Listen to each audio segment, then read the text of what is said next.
There's so much homeschool advice out there, but most of it was made for neurotypical brains. The missing piece when it comes to ADHD is biology and nervous system regulation. It's not a discipline problem. Until we support that nervous system foundation, no amount of willpower or tough love is gonna work. Hi, I'm Janelle, homeschooling mom of 4, health coach, and I also have ADHD, which is probably why my children do as well. So we have fun here. When I was a kid, the school told my mom to put me on ADHD medication, so I really understand the struggle that an ADHD child is going through. From my own experience and countless hours hyper-focusing on neurobiology and child development, here are the strategies that actually work to get through homeschooling peacefully and even help your child learn better.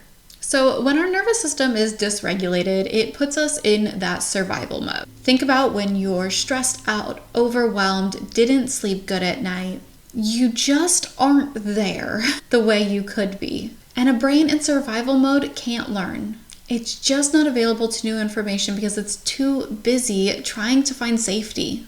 So when your child melts down over math, refuses to start their work, or seems to be being defiant for no reason, it's not just that they have an attitude problem.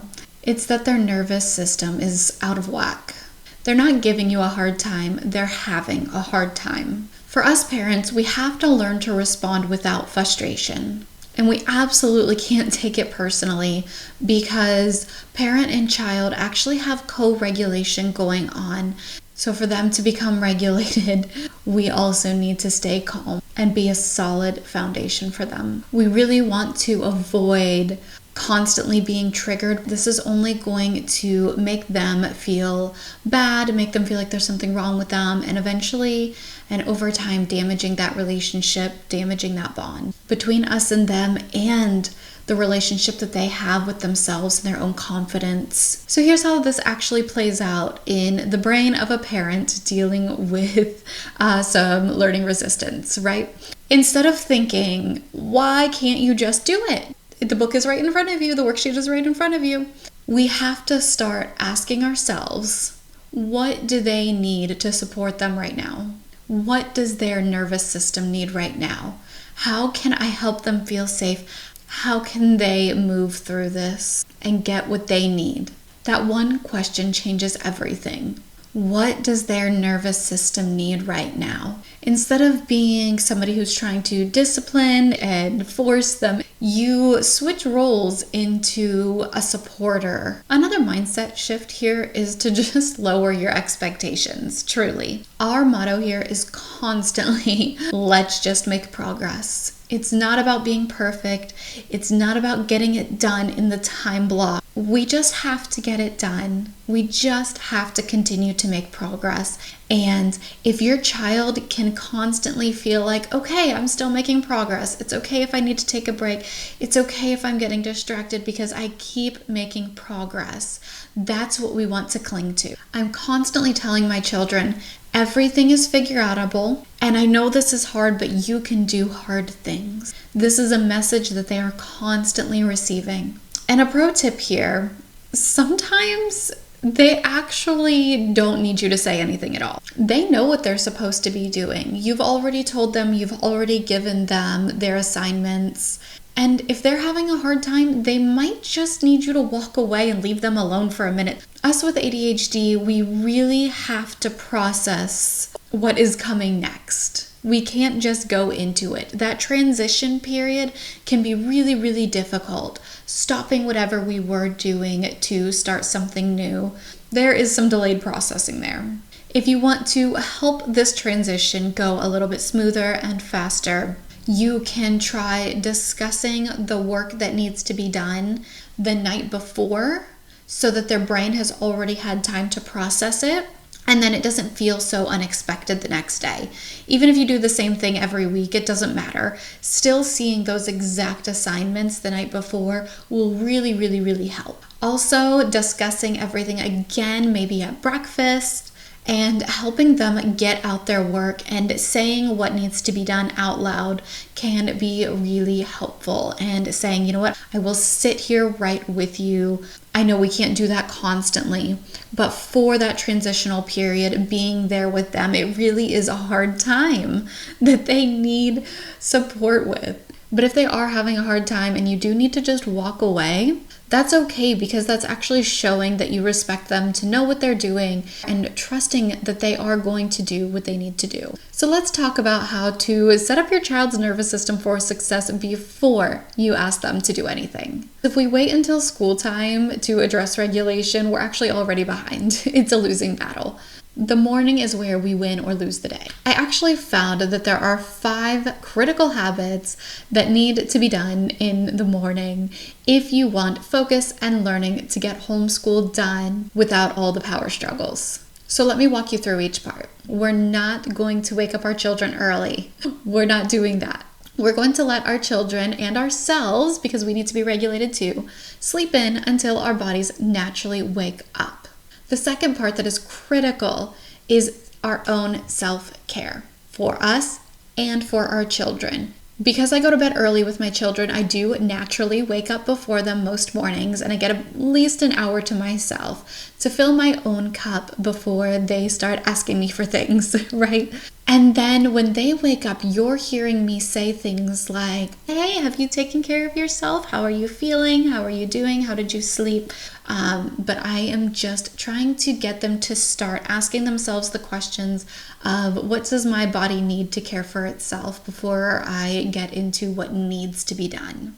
Now, after everybody has been selfish and thought about their own selves, it's time for connection. And these can kind of flow in and out, right? When my littles first wake up, of course, there is snuggling and asking how they slept.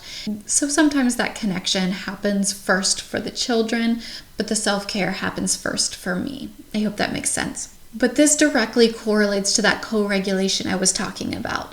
Our children need to feel safe with us. They need that attachment bond. They need to feel seen, loved, and heard. I always make sure I say my child's name, each one of them. I make sure that I smile. I look them in the eyes. I show them that I'm excited that they're awake and that I'm excited to be part of their lives that day. This is really, really important, and I put a lot of intention into this. They need to know that you're on their team. So the fourth part that is critical to a good focused homeschooling day is getting your nutrition right.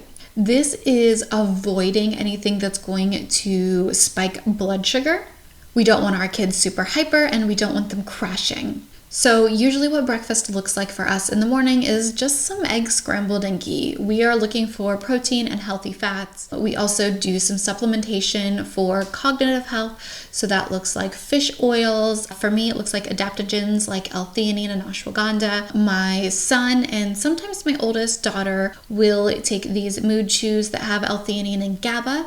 That can be really helpful. I go into these smart supplements and all 5 phases of this morning routine protocol more in depth in my Health First Homeschool community. These in-depth trainings are completely free for you there. Just click the link below.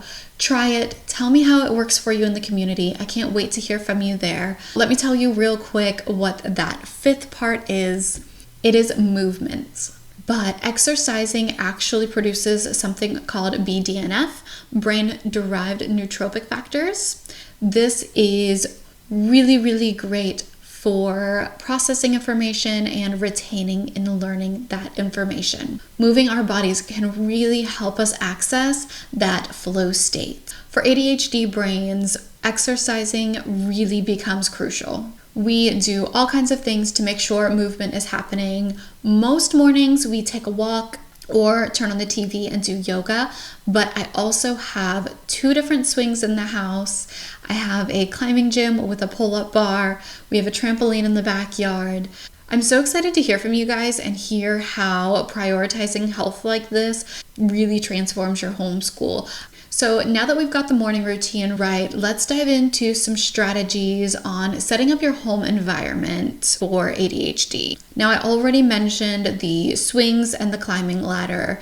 My kids are free to take breaks and move their bodies like this whenever they need.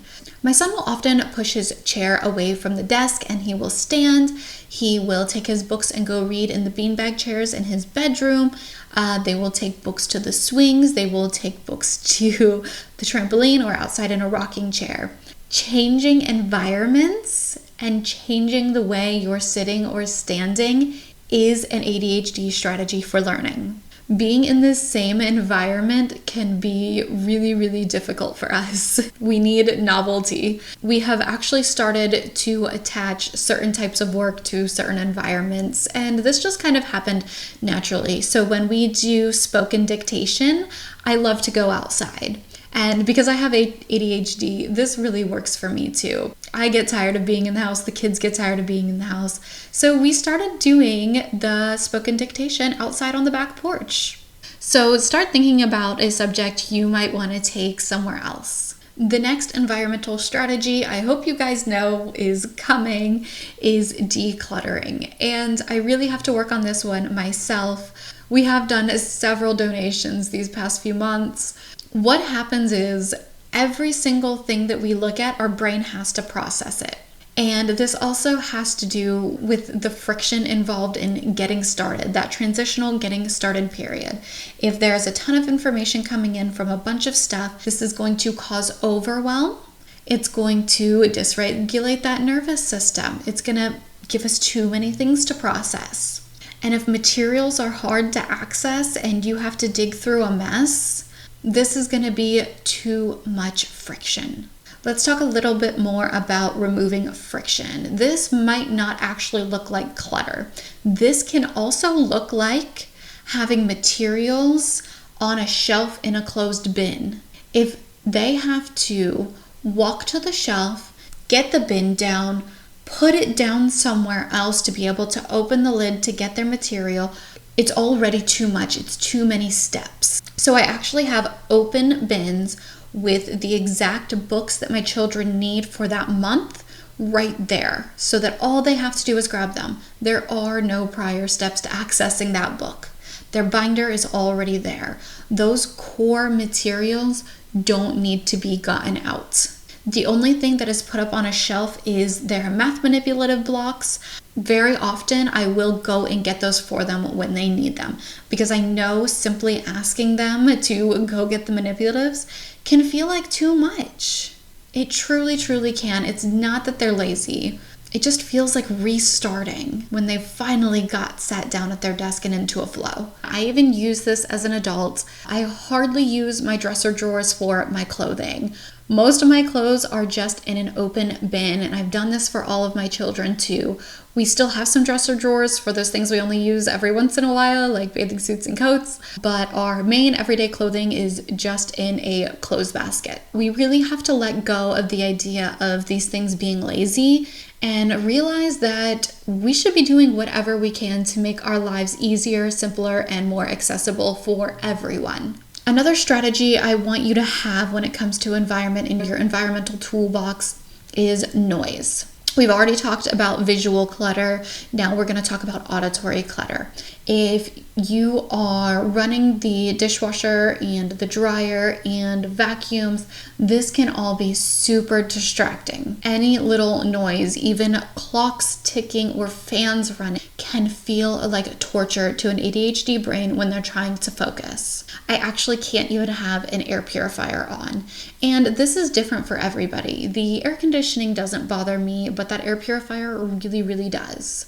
So something that I do is try to reduce things like dryers or vacuums during homeschooling hours. But what I've done is I've also downloaded them some isochronic and binaural sounds on their phones. We also use an app called Janelle, which has some focus timers, which is another strategy. But having over-the-ear headphones with frequencies that actually tune the brain can put them into a flow state. and also drown out any outside noises. I will list some of those things below. The sounds alone can be amazing, and the timer it's really subject based and very bio-individual on the person, depending on what they're doing. Focus timers can help sometimes and not help sometimes, and it's something you really just have to play with. If you know a worksheet, for example, should only take them 10 to 15 minutes, then giving them a 25-minute timer can help, because for us with ADHD or any other type of neurodivergence, we can feel like this is going to take forever. It's never going to end. There's some time distortion going on. So having that timer, instead of creating pressure, the timer actually signals like this is actually going to be over in 20 minutes, and I can see that time going down. So that can be helpful, but sometimes it's actually a hindrance with the timer if you're doing something like reading, because there have been so many times where I've done the focus timer and it just interrupted my flow and disrupted the focus that I finally achieved. So play with it depending on what the task is and depending on your child. Ask them for feedback, see what they like and what they don't like. Go back and forth between those tools. And Dell is really great because it's got frequencies and focus timers built in all at once. All of these strategies can really set an ADHD child and parent up for homeschooling success. And I also want to mention curriculum very quickly here.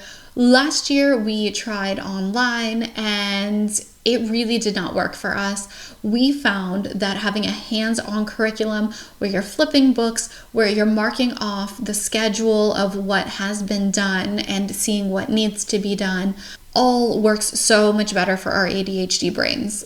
I just put out a video about going chronically offline and how much it's helped us, and more in depth on why that is so important for our brains. We use Bookshark, where everything is laid out for us in a 4-day schedule. And one of the options for math is MathUC with the manipulative blocks. That has helped me and my daughter so much. We both had a light bulb with square roots and actually building out real cubes. It was awesome. Make sure to use multisensory learning whenever you can, and don't forget that books are hands-on learning, because you're holding the book, you're flipping the pages. Books and worksheets do count. It doesn't have to be a bunch of tiny blocks and beads that are going to cause clutter and overwhelm you. The biggest thing here is to expand your mindset, expand the possibilities, be patient, and just work with them and trust them that they do want to do it. They really do. We want to learn, we want to exceed, we want to make progress. With a health first approach, you really can let go of the power struggles and see your child succeeding. I can't wait to hear from you in the Health First Homeschool community and hear how these strategies helped your family. See you there.